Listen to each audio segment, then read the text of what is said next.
రీసెంట్గా కుషాయిగూడలో ఏర్పాటు చేసినటువంటి ఆంజనేయ స్వామి విగ్రహం దగ్గర ప్రస్తుతం మనం ఉన్నాం. కింది నుంచి చూస్తే 54 అడుగుల ఎత్తున్నటువంటి విగ్రహం, కేవలం విగ్రహం వరకు వస్తే 36 అడుగుల ఎత్తున్నటువంటి, చాలా తక్కువ మాత్రమే హైదరాబాద్ లో ఇంత హైట్ ఉన్న విగ్రహాలు ఉన్నాయి. చాలా స్పెషల్ గా తయారు చేయించినటువంటి విగ్రహం ఇది.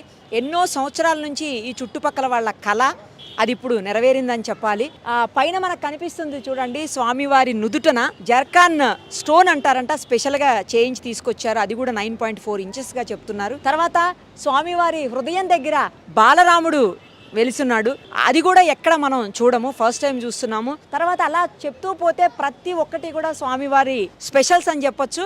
అలాగే ఇక్కడ చూడండి కళ్ళు, ఇంకొకటి కళ్ళు కూడా స్వామివారి కళ్ళు అంటే రియల్ గా కళ్ళు ఎలా కనిపిస్తాయో మనకి న్యాచురల్ గా ఎలా ఉంటాయి, ఐసు అలా ఉంటాయి. చుట్టుపక్కల ఎటు నుంచి చూసినా కూడా ఆయన మన వైపు చూస్తున్నటువంటి ఫీలింగే ఉంటుంది. అలాగే ఇక్కడ చూడండి నాగబంధం ఉంది. నార్మల్ గా మనం హుండీలు పెడతారు, డిబ్బీలు పెడతా ఉంటారు హుండీల కోసం అని చెప్పి, బట్ అలా కాకుండా ఇక్కడ పెట్టారు చూడండి. ఇక్కడ కనుక మనం స్వామివారికి కానుకలు వేస్తే అవి డైరెక్ట్గా కిందకి వెళ్ళిపోయి ఆ హుండీలో పడేట్లాగా చాలా వెరైటీగా అరేంజ్ చేశారు. ఆ తర్వాత స్వామివారి బ్యాక్ సైడు అది ఇంకా నిర్మాణం జరుగుతూ ఉంది. కొద్ది రోజుల్లో అది కూడా పూర్తయ్యి భక్తులకు అందుబాటులోకి వస్తుంది. స్వామివారు తన హృదయాన్ని చీలుస్తున్నటువంటి విగ్రహం ఇక్కడ ఉంది. అందులో నుంచి మనం చూస్తే కింద శ్రీరాముడు, అమ్మవారు, సీతమ్మవారు ఇద్దరు కూడా కనిపిస్తారంట. ఇది కూడా చాలా స్పెషల్. నాకు తెలిసి ఇప్పటి వరకు ఇన్ని స్పెషల్స్ ఉన్న విగ్రహం అయితే లేదు హైదరాబాద్లో. ఇంకొకటి స్వామివారి క్లీనింగ్ కూడా చాలా ఈజీగా పెట్టుకున్నారు. మామూలుగా క్లీన్ చేయాలంటే మన విగ్రహాలు చూస్తుంటాం, పెద్ద పెద్ద విగ్రహాలు క్లీన్ చేయడం అసలు అంత సాధ్యం కాదు. ఎప్పుడో అప్పుడు చేస్తూ ఉంటారు ఒక్కసారి. అసలు చాలా విగ్రహాలు అయితే మట్టి, దుమ్ము, ధూళి అన్ని పడి ఉంటాయి. పాపం అవకాశం లేక చేయలేరు. కానీ ఇక్కడ అలా కూడా కాదు, చాలా స్పెషల్గా వాటర్ని క్లీన్ చేసుకోవడానికి వాళ్ళే లోపల ఒకటి అరేంజ్ చేశారంట, వాటర్ పైప్ లైన్. జస్ట్ ఒక బటన్ ప్రెస్ చేస్తే విగ్రహం అంతా కూడా షవర్స్ వచ్చేసి మొత్తం క్లీన్ అయిపోతుంది అనమాట. సో ఇది కూడా స్పెషల్. మరి ఇన్ని స్పెషల్స్ ఉన్న విగ్రహంతో పాటు ఇంకా చాలా విగ్రహాలు ఉన్నాయని చెప్తున్నారు. దండ కూడా స్పెషల్ అంట. అది చూసారా, నేను మర్చిపోయానని దండని గుర్తు చేస్తున్నారు. వాళ్ళు అసలు ఒప్పుకోవట్లేదు అనమాట, అన్ని స్పెషల్గా చెప్పాలి కుషాయిగూడ వాళ్ళకి. 18 ఏళ్ల కష్టం, కరెక్ట్. నేను అదే చెప్పాను, చాలా ఏళ్ల కళ అని చెప్పి. సో ఇలాంటి స్పెషల్స్ ఇంకా ఏమేమి ఉన్నాయి, అసలు ఈ విగ్రహ ఏర్పాటుకు కారణాలు ఏంటి, అన్నీ వాళ్ళ మాటలోని వినేద్దాం. కమిటీ మెంబర్స్ చాలామంది ఉన్నారు ఇక్కడ. దాంతోపాటు ఖచ్చితంగా హైదరాబాద్ వాసులే కాదు, తెలంగాణ వాసులే కాదు, తెలుగు రాష్ట్రాల ప్రజలే కాదు, అందరూ కూడా చూడాల్సినటువంటి ఒక స్పెషల్ విగ్రహం ఇది. ఖచ్చితంగా విజిట్ చేయండి, మీరు అనుకున్నది జరిగి తీరుతుంది. ఏంటి కుషాయిగూడ హనుమంతుడి స్పెషల్స్ అన్నీ చెప్పండి. జై శ్రీరామ్. మా కుషాయిగూడలో భారీ హనుమాన్ విగ్రహం నిర్మాణం చేసుకోవాలనే ఉద్దేశంతో, మా అందరి సంకల్పంతో, మా గ్రామ ప్రజలందరి యొక్క సహకారాలతో, గ్రామ ప్రజల శ్రేయస్సు కోసం, గ్రామ అభివృద్ధి కోసం ఇక్కడ ఉన్నటువంటి రామభక్తులు, హనుమాన్ భక్తులు అందరూ కలిసి ఈ యొక్క భారీ హనుమాన్ విగ్రహాన్ని నిర్మాణం చేపట్టడం జరిగింది. పూర్తి విషయానికి వస్తే 40 సంవత్సరాల కిందట ఇదే కుషాడ బస్ స్టాప్ ప్రాంగణంలో ఒక వ్యాయామశాల ఉండనమాట. వ్యాయామశాల, ఆ వ్యాయామశాల ఉన్నటువంటి అప్పుడున్నటువంటి యువకులందరూ కలిసి ఈ బస్ స్టాప్ ప్రాంగణంలో ఒక చిత్రపటాన్ని, ఒక హనుమాన్ చిత్రపటాన్ని వేసి ఆ కార్యక్రమాలతో అప్పటి తర్వాత ఇప్పుడు ఏదైతే మార్కెట్ ఉందో ఆ మార్కెట్ బస్ స్టాప్లు ఉందన్నమాట. బస్ స్టాప్లో వాళ్ళకు పూజనీయంగా నడిపించే కార్యక్రమం నడుస్తుందన్నమాట. ఆ తర్వాత గ్రామ అభివృద్ధిలో కార్యక్రమంలో భాగంగా ఈ కుషాలో మార్కెట్ మన శాంక్షన్ కావడంతో, ఈ మార్కెట్ అభివృద్ధి డెవలప్మెంట్ తోటి ఇక్కడ ఉన్న వ్యాయామశాలతో పాటు పక్కకున్నటువంటి వార్డ్ ఆఫీస్తో పాటు ఈ ఇక్కడ చిత్రపటానికి ఉన్న హనుమాన్ చిత్రపటాన్ని తొలగించడం జరిగింది. అప్పుడు జిహెచ్ఎంసీ అధికారులు తొలగిస్తే అప్పుడున్నటువంటి స్థానికంగా ఉన్నటువంటి రామభక్తులు, హనుమాన్ భక్తులు, స్థానికంగా ఉండే బజరంగ్ దళ్ కార్యకర్తలు, వారితో పాటుగా ఇక స్థానికంగా బీజేపీ నాయకులు అందరూ కూడా కలిసి ఈ స్థానంలో పునర్నిర్మాణం చేయాల్సిందే. ఎందుకంటే ఏది విధంగా అయితే హనుమాన్ చిత్రపటం ఏ విధంగా ఉందో దాన్ని మళ్ళీ పునర్నిర్మాణం చేయాల్సిన ఉద్దేశంతో 2007 నవంబర్ నెలలో మళ్ళీ యథాస్థానంలో ఖచ్చితంగా పునర్నిర్మాణం చేపడటానికి ఇక్కడ ఉన్న వాళ్ళందరూ కూడా, అప్పుడున్నటువంటి పెద్దలైనటువంటి కీర్తిశేషులైనటువంటి శంషాబాద్ నరసింహారెడ్డి గారు, మన సురేందర్ గౌడ్ గారు, మన సోదరు గణేష్ ముదిరాజ్ గారు, మేము మన రవి గారు, ఇక్కడ ఉన్నవంటి అందరూ కూడా రామభక్తులు, గ్రామంలో ఉన్న రామభక్తులు, హనుమాన్ భక్తులు, సోదరు భద్రంగా అందరూ కూడా రాస్తే ఆ రోడంతా నిరసన కార్యక్రమాలు చేపట్టి ఈ కార్యక్రమం మళ్ళీ పునర్నిర్మాణం చేపట్టాలనే ఉద్దేశంతో మళ్ళీ యథాస్థానంలో మళ్ళీ అదే చిత్రపటంలో ఇక అదే రోజు స్థానికంగా ఉన్నటువంటి రామభక్తులందరూ కలిసి నిధి సేకరణ చేసి, జోల పట్టుకొని నిధి సేకరణ చేసి ఆ చిత్రపటం యథాస్థానం మళ్ళీ నిర్మాణం చేసిన జరిగింది. నిర్మాణం చేయడంతో పాటు మళ్ళీ ఒక 2-3 నెలల తర్వాత ఇక్కడ ఏదైతే ఉందో కింద చూపిస్తే గద ఉందన్నమాట, హనుమంతుని గద. ఆ గదను కూడా అతుత్సాహంతో రోడ్డు విస్తీర్ణంలో భాగంగా ఉద్దేశంతో ఆ గదను కూడా తొలగించడం జరిగింది. మళ్ళీ అదే అరే ఇట్లా కాదని చెప్పేసి మళ్ళీ అదాస్థానం మళ్ళీ గదను నిర్మాణం చేసి ఆ వేదికను ఏర్పాటు చేసి ఇలా కాదు అని చేసి ఇక్కడ ఏదైనా ధార్మిక కార్యక్రమాలు చేపడుతుండాలి, సమాజంలో ఇక్కడ ఇయ్యాల కాకుండా రేపైనా ప్రతి ఒక్కరు ఆలోచన మనతోటి భవ్యమైన దివ్యమైన హనుమాన్ విగ్రహాన్ని చేపట్టాలనే ఉద్దేశంతో అక్కడ ఉన్నటువంటి రామభక్తులు హనుమాన్ భక్తులు అందరూ కలిసి ఇలా కాదని చెప్పేసి ఎన్నో ధార్మిక కార్యక్రమాలు సేవా కార్యక్రమాలతో పాటు శ్రీరామ జయ జపమంత్ర కార్యక్రమాలు ఆ చిత్రపటానికి హనుమాన్ జయంతి చేస్తాం మేము. ఆ చిత్రపటానికి హనుమాన్ జయంతి వేడుకలు, అదేవిధంగా దదిజీ రక్తదాన శిబిరాలు, హనుమాన్ చాలీస పారాయణాలు, అయోధ్యలో భవ్యమంది నిర్మాణం చేయగల ఏవే కార్యక్రమాలు ఆ కార్యక్రమాలన్నీ ఈ వేదిక సాక్షిగా ఇక్కడ చేపట్టడం జరిగింది. ఆ శ్రీరాముల వారి శోభయాత్ర ఇక్కడ ఘనంగా ఏర్పాటు చేస్తాం. అందరం కూడా గ్రామం కలిసి ఇక్కడ ఉన్నటువంటి హిందూ బంధువులను కలిసి ఘనంగా ఊరేగింపు కార్యక్రమాన్ని కూడా ప్రతి సంవత్సరం ఘనంగా చేస్తాం.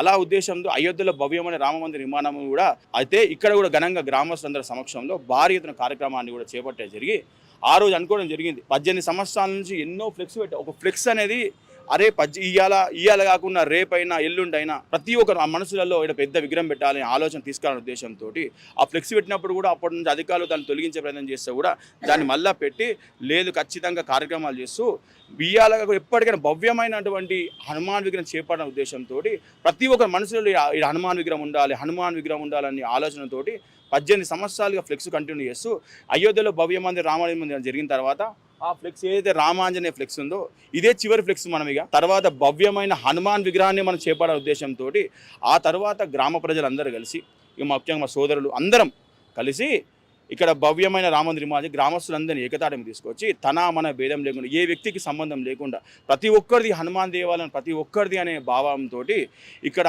విజయదశమి నాడు 2024 విజయదశమి పర్వదినం నాడు సంకల్ప పూజను ఏర్పాటు చేయండి. గ్రామసుందర సమక్షంలో మీటింగ్ సమావేశం ఏర్పాటు చేసి విజయదశమి నాడు సంకల్ప పూజ కార్యక్రమం మనందరం కలిసి భవ్యమైన హనుమాన్ విగ్రహం కడదామని చెప్పి ఇదే వేదిక సాక్షిగా కింద భవ్యమైన హనుమాన్ విగ్రహం కడదామని సంకల్ప పూజ కార్యక్రమంతో ప్రారంభమైన కార్యక్రమం. ఆ తర్వాత ఇక్కడ ఉన్నటువంటి సోదరులందరూ కలిసి ఒక మంచి శిల్పి కావాలి, శిల్పి కోసం ప్రయత్నం చేయాలనే ఉద్దేశంతో ఉభయ రాష్ట్రాలు తెలుగు రాష్ట్రాలు తమిళనాడు ప్రాంతం కర్ణాటక రాష్ట్రాలు తిరిగి ఒక మంచి ఉత్తమమైన శిల్పిని తీసుకొని వచ్చి ఈ భవ్యమైన రామ మందిరానికి భూమి పూజ కార్యక్రమంతో పాటు గ్రామస్తులందరినీ కలుపుకొని ఆ రోజు నుంచి ఈ రోజు వరకు అతో గ్రామస్తులందరూ కలుపుకొని ఈ భవ్యమైన రామ మందిరాన్ని 3 ఫీట్ల బేస్మెంటు 9 ఫీట్ల మండపం ఏదైతే స్వామివారి మండపం ఉందో కింద స్వామివారి ఒక గర్భాలయం అనమాట.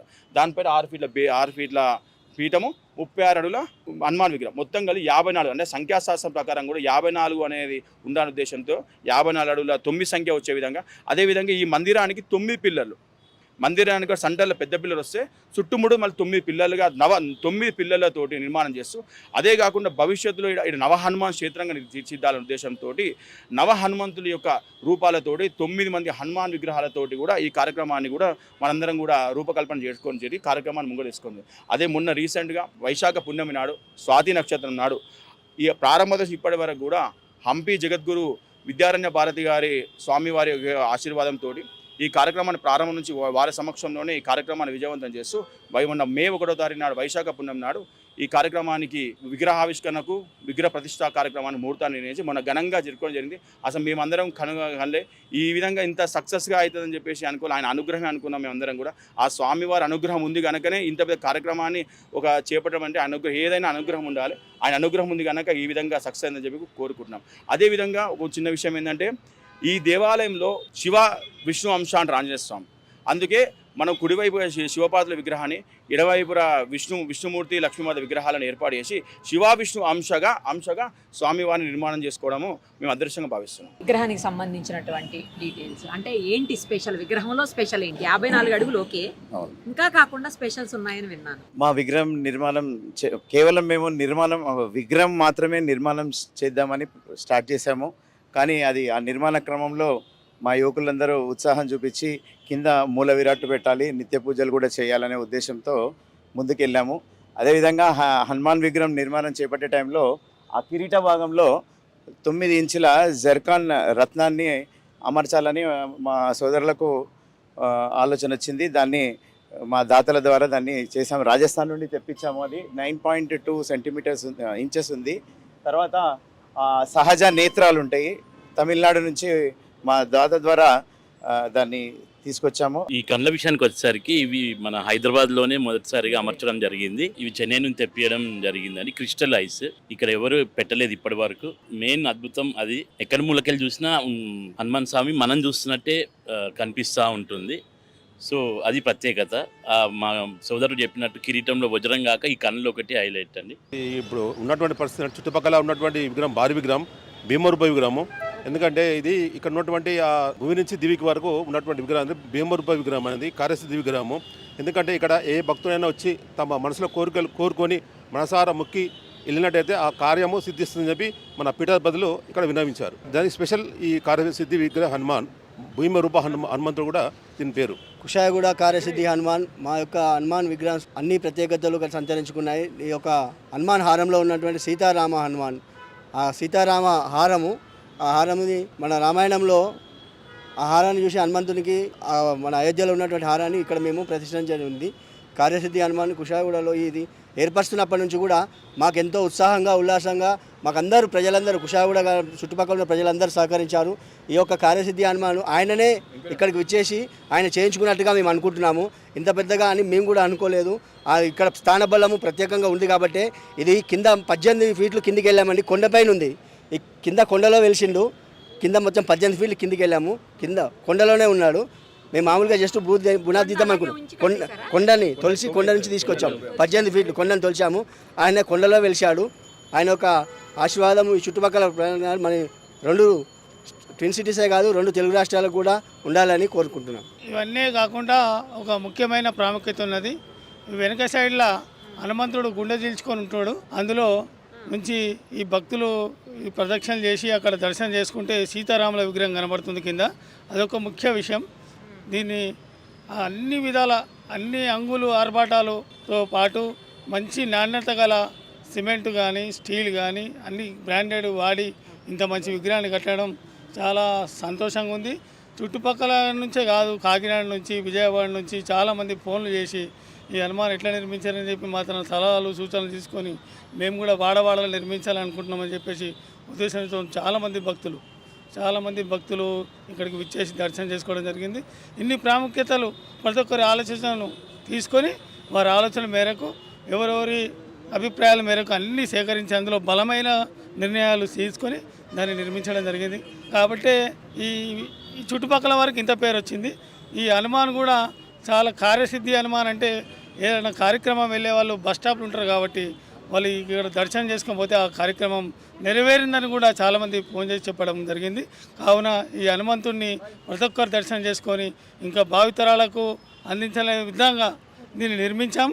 అక్కడ భావితరాల వారికి ఎలాంటి పని లేకుండా అన్ని విధాల హంగులు చేర్చాలనే ఉద్దేశంతో మా కమిటీ సభ్యులందరం 1కి 100 సార్లు నిర్ణయం చేసుకొని మరీ అన్ని ఆలోచనలతో ఈ హనుమాన్ విగ్రహం నిర్మించడం చాలా సంతోషంగా ఉంది. జై శ్రీరామ్. తల్లిదండ్రులకు ప్రాముఖ్యత ఇస్తూ ఆంజనేయ మాతది విగ్రహం ప్లాన్ చేసుకుంటున్నాం. ప్లాన్ చేస్తున్నాం, పెట్టలేదు, ఇంకా పెడతాం. జై శ్రీరామ్. ముందుగా ఈ యొక్క విగ్రహం విశిష్టత తెలుసుకొని ఇక్కడికి వచ్చిన సుమన్ టీవీ యాజమాన్యానికి ప్రత్యేక ధన్యవాదాలు తెలుపుతున్నాను. కుషాయగూడ కార్యసిద్ధి హనుమాన్ ఒకప్పుడు కుషాయగూడ అంటే ఈసీఎల్ పక్కన లేకపోతే సైనిక్పురి పక్కన తార్నగర్ పక్కన ఉంటుందని చెప్పుకునే పరిస్థితి ఉంటుండే. కాకపోతే ఈరోజు ఈసీఎల్ సైనిక్పురి మేము కుషాయగూడ పక్కన ఉంటామని చెప్పి అనాల్సిన పరిస్థితి వచ్చింది. అంత ప్రత్యేకత అంత పేరు తెచ్చింది ఈ యొక్క హనుమాన్. రానున్న కాలంలో హిందువులందరూ ఏకతాటిపై ఉండి ఇలాంటి విగ్రహాలు ప్రతి ఒక్క నియోజకవర్గంకు విగ్రహం నిర్వహిస్తే హిందువులందరూ ఏకతాటిపై ఉండి రానున్న కాలం ఇంకా ధర్మం ఆత్మాధికత పెరుగుతుంది. ఈ యొక్క విగ్రహం నిర్మాణానికి కుల భేదం లేకుండా ప్రతి ఒక్కరు ఇక్కడనే ఉండి మా యొక్క హనుమాన్ విగ్రహం మా ఒక ఊర్లో నిర్మించుకొని మేమందరం ఏకతాటిపై ఉండి మా యొక్క ధర్మాన్ని నిలబెడదాం అనే ఒక సంకల్పంతో మొదలుపెట్టిన ఈ విగ్రహం ఈరోజు దేశ నలుమూలలో ఎక్కడ చూసినా సోషల్ మీడియాలో ఎక్కడున్నా మా విగ్రహం గురించి నడుస్తుంది. రానున్న కాలంలో నా ఒక చిన్న రిక్వెస్ట్ ఏంటంటే హిందువులందరూ ప్రతి ఒక్కరు కులం అని చెప్పి కొట్టుకుంటున్నారు. మనం ఏదైతే కులం ఉందో గడప లోపటినే కులం, గడప దాటితే హిందువులం అనే ఒక భావనతోటి బయటకు వచ్చి ఏ రోజైతే మనం పోరాడతామో అప్పుడు మా ధర్మం అనేది కంపల్సరీ నిలబడుతుంది అని చెప్పి నా యొక్క మనవి. జై శ్రీరామ్.